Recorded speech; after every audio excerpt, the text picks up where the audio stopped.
Praise the Lord, purihin po ang ating Panginoon. Kami po muli ay bumabati sa bawat isa sa atin sa dako pong ito ng isang maganda at mapagpalang hapon. Kami po muli ang inyo pong mga lingkod, ang inyo pong mga kaibigan sa Panginoon, nakabahagi po ng Pentecostal Missionary Church of Christ in the Fourth Watch.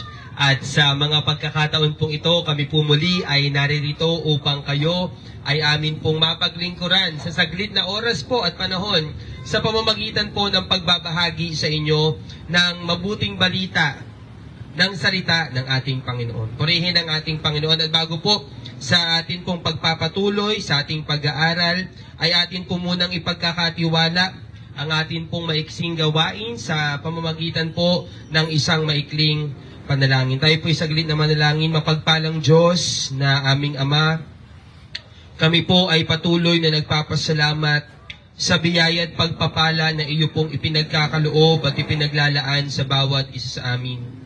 Maraming salamat po sa malayang pagkakataon na iyong ipinagkakaloob upang amin pong muling mapagbulayan, mapag-aralan ang iyong mga salita at ang mga katotohanan ito ay mapakinggan ng amin pong mga kaibigan. Amin pong hiling, patuloy ka pong mangusap at mga siwa sa amin pong maikling oras ng pag-aaral at tulungan mo po na ang bawat mga katotohanang mahahayag ay higit po na maging kasangkapan, maging paraan upang ikaw ay higit na magpala sa bawat isang inaabot ng tinig na ito. Salamat po sa iyo po namin ipinagkakatiwala ang lahat. Ito po ang aming panalangin sa pangalan po ng aming Panginoong Hesus. Amen. Purihin po ang ating Panginoon. Kaya sa mga pagkakataon pong ito, mga minamahal at mga kaibigan, ay tayo po'y magbubulay ng salita ng Diyos at atin pong mababasa ang ating pong teksto. Purihin ang ating Panginoon dito po sa aklat ng Efeso sa Kapitulo 4. Ang talata po ay 32. Purihin ang ating Panginoon. Sabi po ng banal na kasulatan ay ganito: Be kind to one another, tender-hearted, forgiving one another as God in Christ forgave you. Purihin ang ating Panginoon. Kaya sabi po sa banal na kasulatan dito sa Tagalog, sa Efeso, sa Kapitulo 4, ang talata po ay 32. At magmagandang loob kayo sa isa't isa, mga mahabagin, na mangagpatawaran kayo sa isa't isa, gaya ng pagpapatawad sa inyo ng Diyos kay Kristo. Yan, purihin ang ating Panginoon. Kaya ang atin pong pag-aaralan sa umagang ito ay ang paksa po na unshackled, the liberating power of forgiveness. Unshackled, the liberating power of forgiveness. Ang nagpapalayang kapangyarihan ng pagpapatawad. Purihin ang ating Panginoon. Ang pagpapatawad ay isa sa mga sentrong mensahe ng pangangaral ng Ebanghelyo. Kung atin pong mapapansin, mga minamahal at mga kaibigan, ang isa sa mga madalas nating naririnig kapag tayo po ay nakakapakinig at mayroong nangangaral ng salita ng ating Panginoon ay ang kaisipan at ang katotohanan na tayo po ay nangangailangan ng kapatawaran. Bakit? Sapagkat ang pagpapatawad, ito po ay isa sa mga sentrong mensahe ng pangangaral ng Ebanghelyo. At kung tutuusin po, mga minamahal at mga kaibigan, ito po ay gawa na unang ipinakita at ipinaranas ng Panginoon sa atin na nagpakita ng kanyang awa at ng kanyang pag-ibig. Kaya tayo pala, mga minamahal, tayo po ay binibigyan ng pagkakataon upang makatanggap din, makaranas din ng pagpapatawad. Nangangahulugan kung tayo po ay nangangailangan o nararapat na makatanggap nito, nasumpungan din tayo doon sa pagkakataon at panahon na tayo po ay nakagawa ng pagkakamali. na tayo po ay nakasakit ng ating kapwa, tayo po ay nakagawa ng masama sa ating kapwa. Sapagkat mga minamahal, kung atin pong bibigyan ng kahulugan ang salitang pagpapatawad, ito po ay nangangahulugan na kusang paglimot, intentional na paglimot ng galit at kaisipan na makaganti sa mga taong nakasakit sa iyo at nakagawa ng masama. Ito po ay isang gawain na mahirap gawin. Bakit? Sapagkat kapag ikaw ay naagrabyado, kapag ikaw ay nakaranas na magawa ng masama, di po ba? Kapag ikaw ay nakaranas na gawa ng mali, parang meron kang dahilan na magtanim ng galit. Parang meron kang dahilan na huwag kalimutan yung kanyang masamang naging gawa at ikaw ay gumawa ng paraan para makaganti. Yan yung yan yung kaisipan na pinanghahawakan ng marami. Na sa panahong sila ay nasaktan, nagawa ng masama, nagawa ng pagkakamali ng ibang tao, ang kanilang nagiging katwiran at ang kanilang nagiging pinanghahawakan, ako ay nagawa ng masama, ako'y naagrabyado. Kaya ang palaging pupuno sa kanyang isip at sa kanyang puso ay makaganti. Pero yung pagpapatawad pala mga minamahal, ito pala mga kaibigan ay nangangahulugan na kusang paglimot, intentional na paglimot, na sa panahong ikaw ay nagawa ng masama kahit ayaw mong gawin, kahit ayaw mo, kahit labag sa loob mo, nakalimutan yung kanyang ginawa, yung pagkakamali, yung pananakit na kanyang ginawa sa iyo, pipilitin mo. Bakit? Diyan pala masusukat ang tunay na pagpapatawad. Purihin ang ating Panginoon. Hindi po pala tunay na kapatawaran o hindi po pala masasabing pagpapatawad ang ginagawa kung ang atin pong dahilan o kung ang atin pong pangangatwiran, sige, pinapatawad na kita, pero hindi ko makakalimutan yung ginawa mo. Sige, pinapatawad na kita, pero hindi ko kayang malimot yung ginawa mo. Yun palang mga minamahal ay hindi masasabing pagpapatawad. Sinabi mo lang sa pamamagitan ng iyong labi, subalit hindi bukal sa iyong puso. Sapagkat ang kahulugan pala ng tunay o ng pagpapatawad mga minamahal, ito po ay kusang paglimot ng galit at kaisipan na makaganti sa mga taong nakasakit sa iyo at nakagawa ng masama sa iyo. Hindi lang po ito isang moral value na dahil ikaw ay isang taong mayroong moralidad, alam mo kung ano ang tama at mali, alam mo ang magpatawad ay tama kaya yun ang gagawin mo. Hindi mga minamahal. Kundi bukod doon mga kaibigan, ang pagpapatawad pala, ito rin po ay isa sa mga binabanggit na tagubilin at utos ng ating Panginoon. May alagad na nagtanong sa kanya, nagsabi, Guro, ilang beses kong patatawarin ang aking kapatid na nagkamali sa akin. Ang sagot ng ating Panginoon, 77 beses. 77 beses. 77 times. Purihin ang ating Panginoon. Ibig sabihin mga minamahal, hanggat kaya. At dahil ikaw ay isang taong may pagkaunawa na ang utos ng Diyos ay matuwid, ikaw ay gumawa at iyong ganapin ang pagpapatawad kahit ilang beses. Brother, paano yun? Paulit-ulit na lang yung pagkakamali sa akin. Paulit-ulit na lang. Paulit-ulit na lang na ginagawan ako ng masama. Paulit-ulit na lang na ako'y niloloko. Paulit-ulit na lang na ako ay nilalamangan. Hindi ba matuwid na ako naman ay gumanti?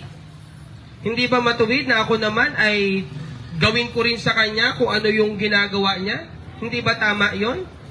Alam niyo po mga minamahal at mga kaibigan, ang turo ng salita ng ating Panginoon, tayo ay umasa sa kung ano ang kayang gawin ng Diyos. Sabi ng salita ng ating Panginoon, akin ang paghihiganti. Sabi ng Panginoon. Purihin ang ating Panginoon sapagkat kung tutuusin mga minamahal, tayo man bilang mga tao na nakaranas ng pagkakamali mula sa iba, ay nakagawa din naman ng pagkakamali sa ating kapwa. Bukod doon, bawat isa sa atin mga minamahal ay nasumpungan na hindi nakaabot sa kaluwalhatian at kaluguran, kalagayang pinaaabot ng Diyos. Kaya nga ano ang sabi ng aklat ng Roma sa Kapitulo 3, ang talatay 23. Sapagkat ang lahat ay nangagkasala nga at hindi nakaabot sa kaluwalhatian ng Diyos. For all have sinned and come short from the glory of God. Ito yung ating kalagayan. Ito yung ating naging katayuan sa harapan ng Diyos at sa harapan ng ating kapwa-tao. Tayo ay nasumpungang nagkasala at makasalanan sa harapan ng Panginoon. Subalit mga minamahal, sa kabila ng ating malawak at paulit-ulit na pagkakamali sa harapan ng Diyos, hindi tayo ginantihan ng Diyos ayon sa kanyang banal na kalooban. Sabi sa aklat ng awit, ang Diyos ay banayad sa pagkagalit at sagana sa kagandahang loob. Purihin ang ating Panginoon.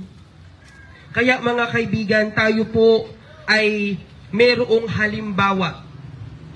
Meron tayo o pinagpakitaan tayo ng Diyos at ng ating Panginoong Hesus ng halimbawa kung papaano natin magagawa at kung ano yung apat na narapat nating sundan na gawa ng pagpapatawad.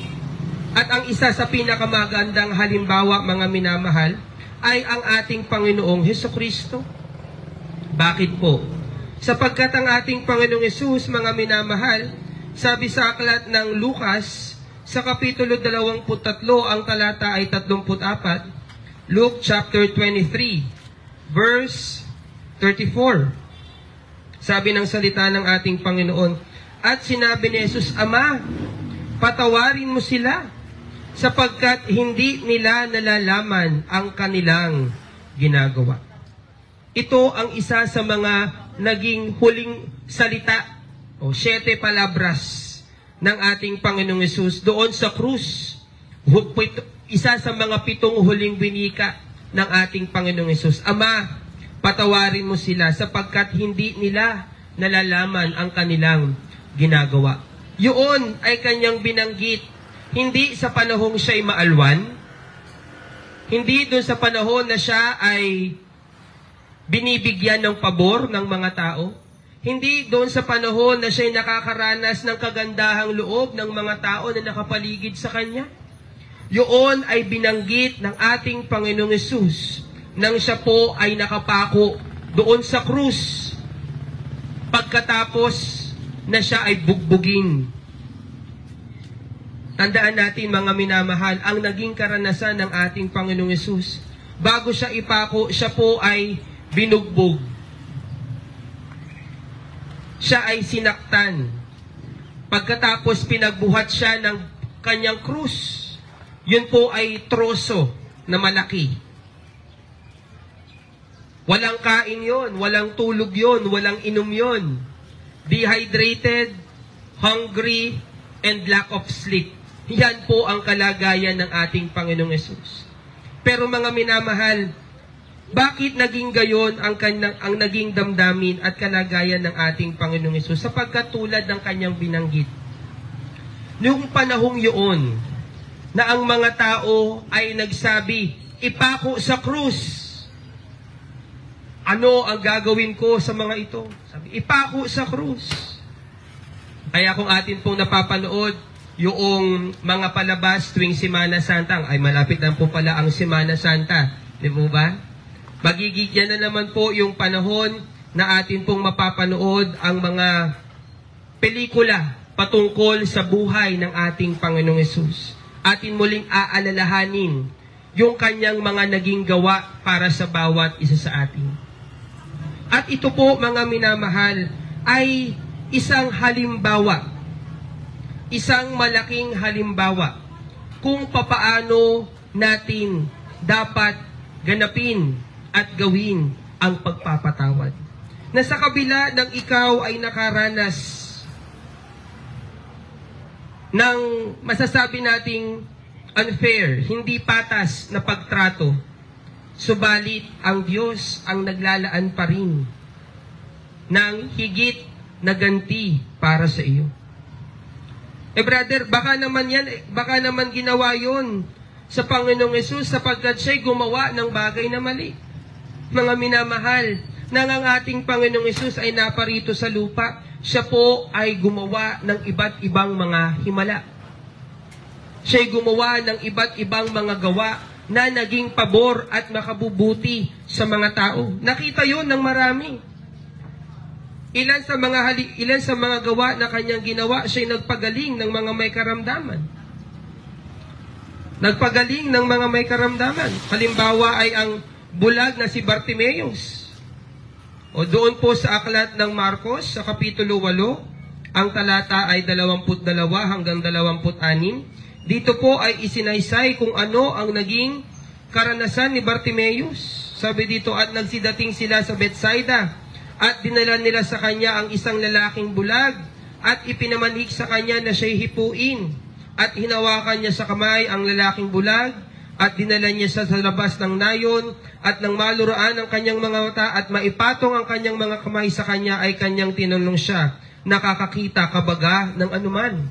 At siya'y tumingala at nagsabi, nakakakita ako ng mga tao, sapagkat namamasdan kong silang tulad sa mga punong kahoy na nagsisilakad. Saka ipinatong na muli sa kanyang mga mata ang kanyang kamay, at siya'y tumitig at gumaling at nakita niyang maliwanag ang lahat ng mga bagay. Naging karanasan ni Bartimeus na siya'y pagalingin ng Panginoon. Nung panahon yun, wala pang laser surgery. Wala pa pong mga ophthalmologist noon na eksperto sa pagpanggagamot ng mga mata. Subalit yaan ay ginawa at ginamot ng ating Panginoong Hesus. Bukod diyan, siya rin ay nagpagaling ng paralitiko.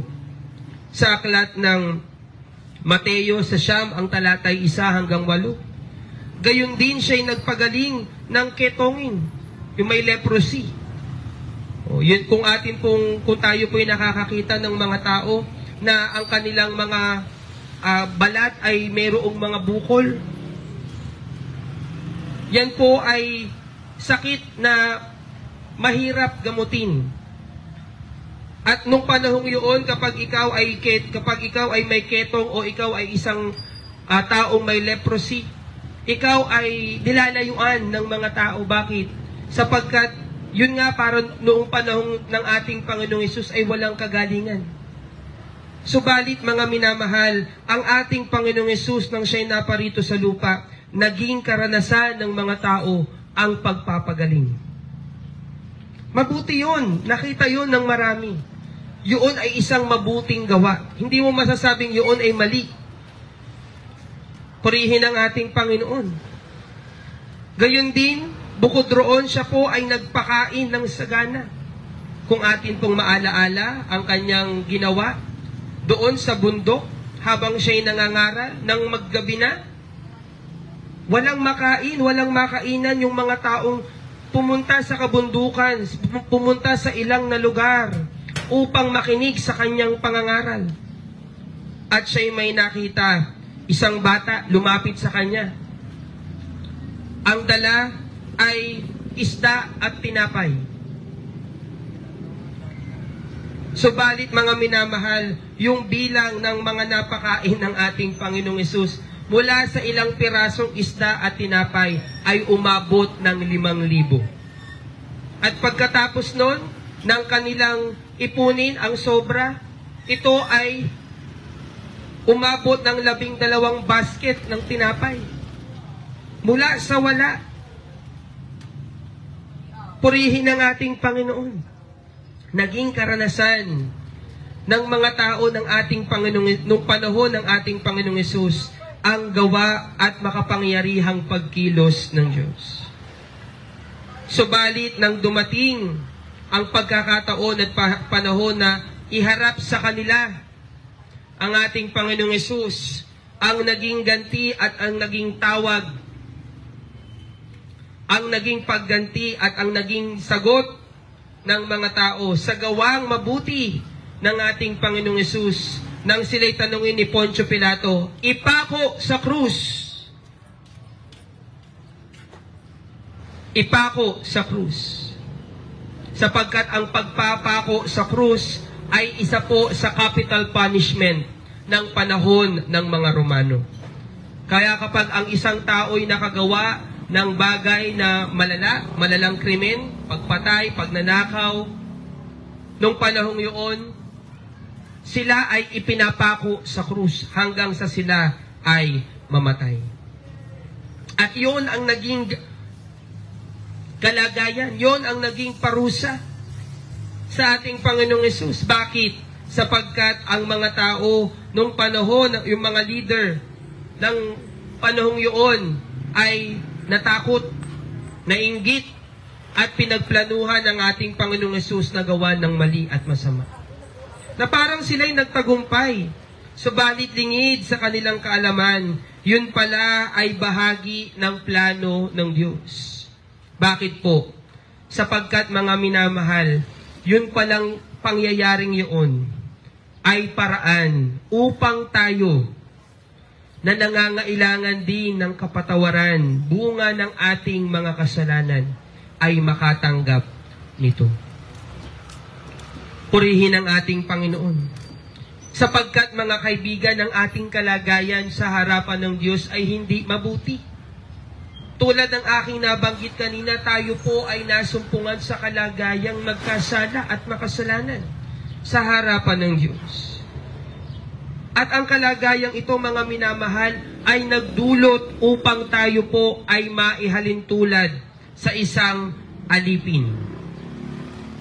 Isang alipin, alila na walang sweldo. Alila na pwede mong gawan ng masama. Saktan, hindi pakainin, abusuhin. Ganyan ang naging kalagayan natin, mga minamahal. Tayo ay naging alipin. Hindi ng tao, kundi ng kasalanan.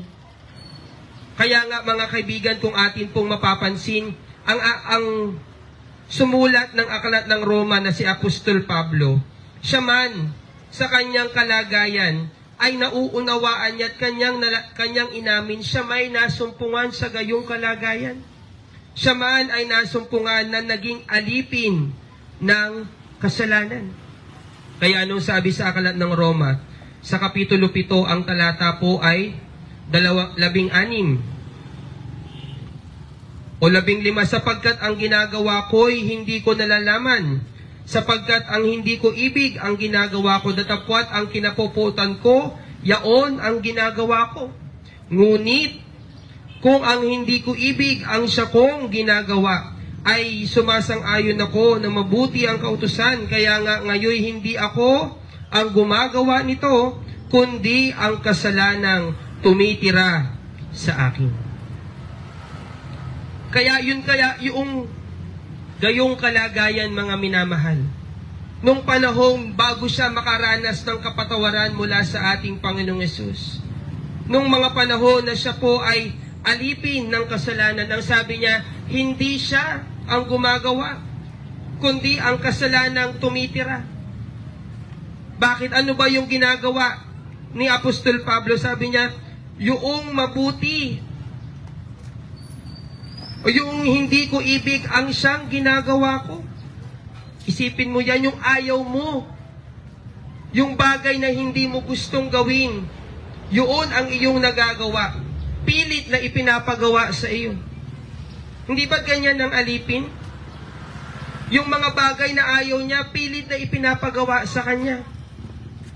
Yung mga bagay na hindi niya gusto, yun yung ipinapagawa sa kanya. Yung mga bagay na gusto niya, yun ang pinagbabawal na kanyang gawin. Ganyan ang naging kalagayan ni Apostol Pablo at mga minamahal. Wake up call. Ganyan din po ang kalagayan natin. Tayo'y alipin ng kasalanan. Kaya mapapansin natin mga minamahal, marami tayong bagay na alam nating mabuti. Alam nating tama. Gusto nating gawin, pero dumarating yung pagkakataon, hindi natin magawa. Hindi po ba? Halimbawa, araw ng linggo o kahapon, alam natin yan ay dapat tayo sumamba. Dapat tayo magsimba. Hindi po ba? Pero, merong umagaw ng ating atensyon. Merong naging dahilan para imbis na tayo ay pumunta sa simbahan, tayo po ay pumunta sa ibang lugar. Alam nating tama yun, pero madalas tayo po'y nahahadlangan. Ano ang dahilan? Kasalanan. Tayo'y alipin ng kasalanan. Ang isang taong may bisyo, gayon din. Alam niya na kapag ang isang tao ay may sakit sa baga, bawal na siyang magbisyo. Diba? Kapag ang isang tao ay may sakit na sa baga, hindi na siya pwedeng manigarilyo. Pero bakit madalas yung mga taong may sakit, yun pa yung nakikita mo na bumibili ng pake-pakete? Ano ang dahilan? Hindi dahil siya ay malusog o immune sa sakit. Hindi, mga minamahal. Kung tutusin, ayaw niya na, dapat ay pinagbabawalan na siya ng kanyang pamilya na yun ay gawin. Pero nakakasingit. Ano ang dahilan? Sapagkat mayroong umaalipin na kasalanan. Kaya ang kasalanan, mga kaibigan, kapag ito ay nanatili sa buhay at sistema ng isang tao, hindi siya makakasumpong ng kapayapaan. Hindi siya makakasumpong ng kasaganaan. Magiging malayo sa kanya ang kapahingahan. Magiging malayo sa kanya ang mabubuting pagkakataon. Bakit? Sapagkat yung bagay na mali, yung bagay na masama, yung bagay na hindi matuwid, yun ang pilit na ipapagawa sa kanya ng kasalanan. Kaya tayo'y nangangailangan na makatanggap ng kapatawaran mula rito. Tulad ng aking nabanggit kanina, ang sentro o isa sa mga sentrong mensahe ng pangangaral ng Ebanghelyo ay ang pagpapatawad. At tayo mga minamahal ay binibigyan ng pagkakataon upang ito po ay ating maranasan, na tayo ay mapatawad sa ating mga kasalanan. Hindi na po natin kinakailangan na gumawa ng iba pang mga bagay na tayo po'y saktan pa natin ang ating sarili o kaya tayo ay magbayad ng malaking halaga. Hindi po. Ang paraan upang ang tao'y makatanggap ng kapatawaran mula sa kanyang kasalanan at siya'y mapalaya mula sa pagkaalipin ng kasalanan ay simple lang. Ang paraan na inilaan ng Diyos ay ang pagsampalataya sa ating Panginoong Hesus. Basahin po natin yan. Sabi dito sa aklat po ng Juan, sa Kapitulo 3, ang talata po ay 17. John chapter 3, verse 17. Purihin ang ating Panginoon. Anong sabi ng salita ng ating Panginoon? Juan Kapitulo 3, ang talatay 17. Sapagkat hindi sinugo ng Diyos ang anak sa sanglibutan upang hatulan ang sanglibutan, kundi upang ang sanglibutan ay maligtas sa pamamagitan niya. Purihin ang ating Panginoon. Kaya ang pagbibigay ng Diyos ng kanyang bugtong na anak ay paraan upang tayo po ay makatanggap ng kapatawaran. Upang tayo po ay makatanggap ng kaligtasan. Ganyan din po ang binabanggit ng banal na kasulatan dito sa aklat ng Gawa. Sa Kapitulo 2, ang talata po ay 38. Acts chapter 2, verse 38. Sabi ng salita ng ating Panginoon ay ganito. At sinabi sa kanila ni Pedro, mangagsisi kayo at mangagbautismo ang bawat isa sa inyo sa pangalan ni Jesucristo sa ikapagpapatawad ng inyong mga kasalanan at tatanggapin ninyo ang kaloob ng Espiritu Santo. Purihin ang ating Panginoon. Maliwanag po ang binanggit na paraan upang tayo po'y makatanggap ng kapatawaran sa ating mga kasalanan. Ano daw ang sabi ng salita ng ating Panginoon? Tayo'y mangagsisi. Ang unang hakbang upang tayo po'y makapagsisi, aminin natin sa ating mga sarili, tayo ay nagkasala sa Diyos. Kasi marami nagsasabi, hindi naman ako gumagawa ng kasalanan. Wala akong ginagawang mali. Wala akong ginagawang masama. Self-righteous ba?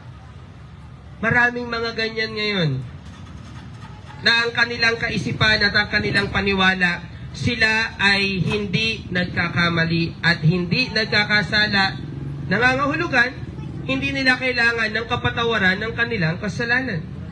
Subalit mga minamahal, habang ang isang tao ay dinideny, nire-reject, pinapasubalian, kanyang itinatanggi ang katotohanan ito na siya'y nagkasala at makasalanan sa harapan ng Diyos, lalo niyang pinapatunayan na siya ay makasalanan.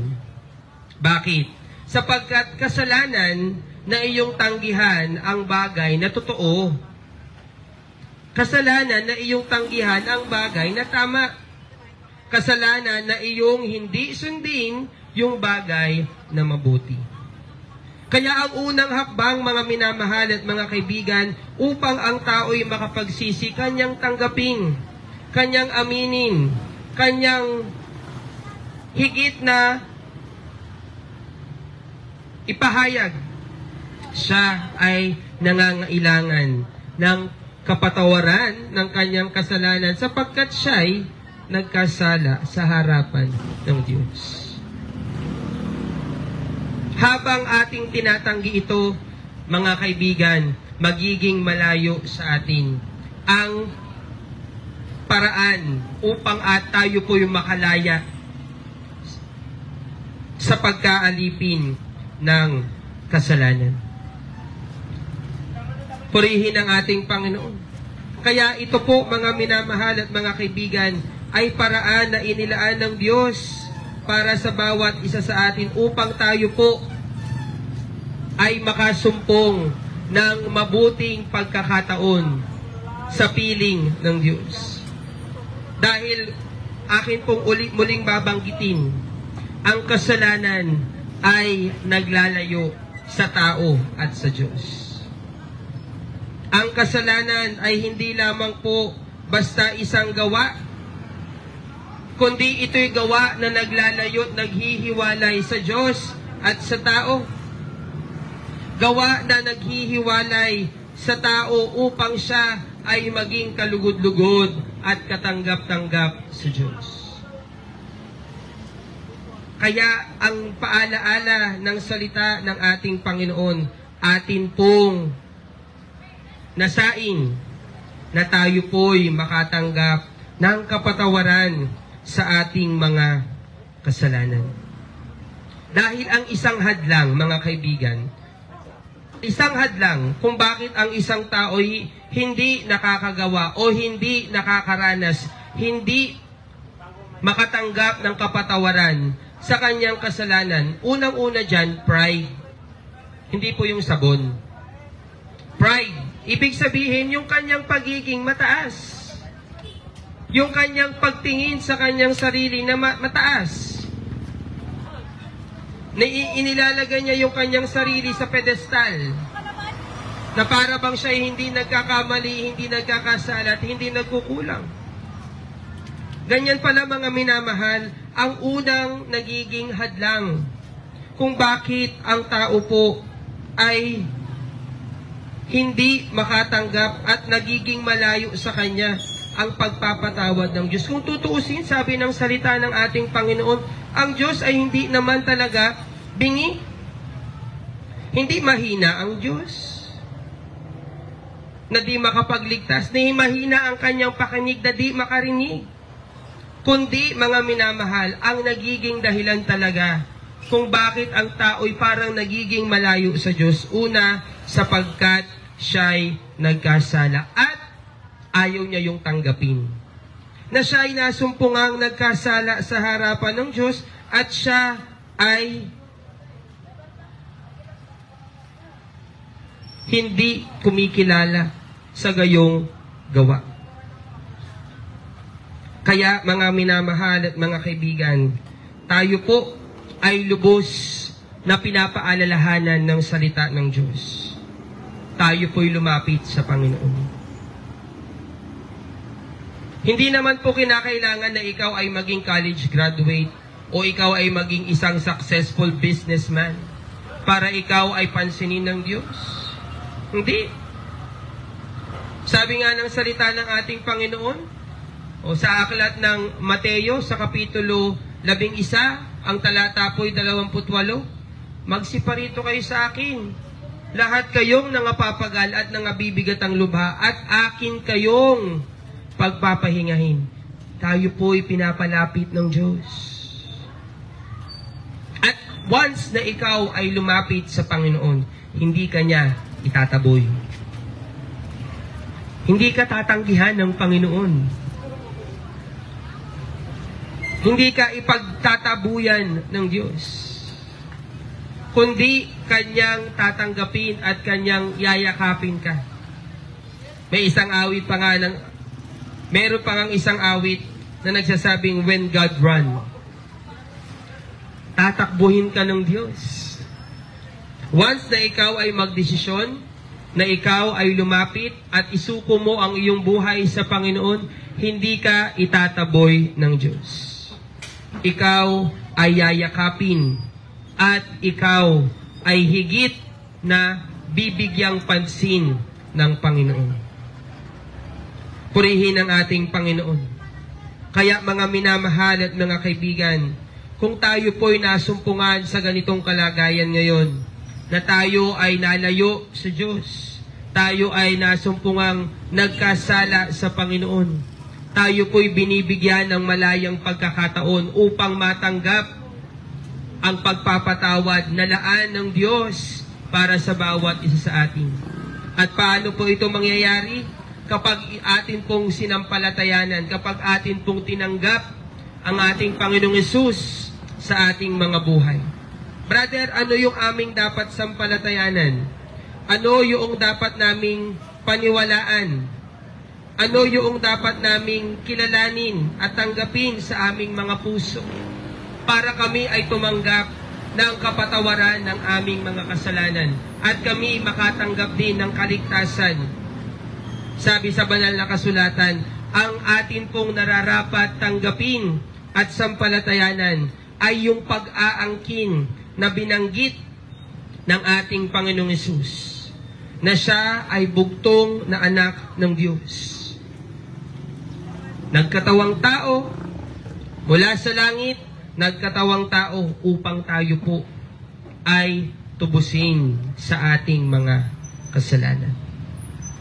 Upang tayo po ay bigyan ng pagkakataon na makatanggap ng kapatawaran sa ating mga pagkukulang at makaiwas sa kaparusahan na taglay nito. Dahil ang ating mga pagkakasala, ang ating mga pagsalangsang, ang ating mga pagkukulang, ito po ay mayroong kaakibat at mayroong dalang kapahamakan at kaparusahan. Na kapag ito'y hindi makatanggap ng kapatawaran, kapag ito'y hindi mapatawad, mga minamahal at mga kaibigan, ay magdadala sa atin sa panghabang buhay na pagdurusa. Kaya, habang may buhay at may lakas tayong taglay, tayo po ay binibigyan ng pagkakataon ng Diyos sa pamamagitan ng pangangaral ng kanyang mga salita na atin pong matanggap ang kapatawaran at ang pagliligtas ng Panginoon. Kaya nga po, mayroong pangangaral ng Ebanghelyo kayong napapakinggan sa mga pagkakataong ito. Kaya meron kayong naririnig na pangangaral ng mabuting balita maski sa mga pampublikong lugar katulad nito. Bakit? Sapagkat ang nais at ang kalooban ng Diyos, tayo po ay makatanggap. Maranasan natin ang dakilang gawa ng pagliligtas ng Diyos. Purihin ang ating Panginoon. Kaya sa mga pagkakataong ito, mga minamahal, loobin po ng Diyos na yun pong kalagayang ito, yun pong gawang ito ng Diyos, dilit iba ang gawa ng pagpapatawad, ay atin pong maging karanasan. At tayo man ay makapagbigay, magawa din natin na mapatawad ang mga taong sa atin ay nagkamali. Sapagkat tayo po ay binibigyan din ng pagkakataon ng Diyos upang tayo po ay makatanggap ng kapatawaran. Purihin ang ating Panginoon. Tayo po'y saglit na manalangin. Mapagpalang Diyos na aming Ama, maraming salamat po sa iyong kabutihan at sa iyong kahabagan, sa iyong biyaya at sa iyong pagpapala sa pamamagitan ng iyong mga salita. Ang amin pong panalangin, pagpalain mo po ang bawat aming mga kababayan at kaibigan na iyong biniyayaan upang maabot ng pangangaral na ito. Ikaw po ang siyang sa kanila'y maglaan ng mabubuting bagay. Ikaw ang siyang maglaan ng higit na tulong ng biyaya na nagmumula sa iyo. Hallelujah! Sa iyo po namin ipinagkakatiwala ang lahat. Anuman ang kanilang kalagayan, anuman ang kanilang mga nagiging karanasan, anuman ang kanilang mga pinagdaraanan sa mga pagkakataong ito, ikaw po ang patuloy na maglaan ng iyong tulong at ng iyong biyaya. Ikaw ang siyang humipo sa aming mga kaibigan na ngayon po'y dumaranas ng karamdaman. Ibangon mo sila mula rito, O Diyos. Kasangkapanin mo mga doktor at ang mga gamot na kanilang iniinom. Pagpalain mo rin po't kahabagan ang aming mga kaibigan na dumaranas ng kahirapan, dumaranas ng kakulangan, dumaranas ng kakapusan, dumaranas ng iba't ibang mga sitwasyon na hindi po nila maunawaan. Panginoon, patuloy kang gumawang makapangyarihan. Paunawa mo na ikaw ay may kakayahan na gawin posible ang parang mga imposibleng bagay. At walang mahirap sa iyo, O Diyos, sa panahong kami magtiwala at lumapit at umasa sa iyong magagawa. Salamat po, Ama, amin pong pinagkakatiwala din sa iyo ang aming mga kaibigan na iyong kinilos upang sila po ay makabahagi sa pagtataguyod sa iyong banal na gawain. Pagpalain mo sila at ipaglaan mo ng ganti ang kanilang kagandahang loob. Hallelujah! Sa iyo po namin ipinagkakatiwala ang lahat. Ito po ang aming hiling at panalangin sa pangalan po ng aming Panginoong Hesus. Amen.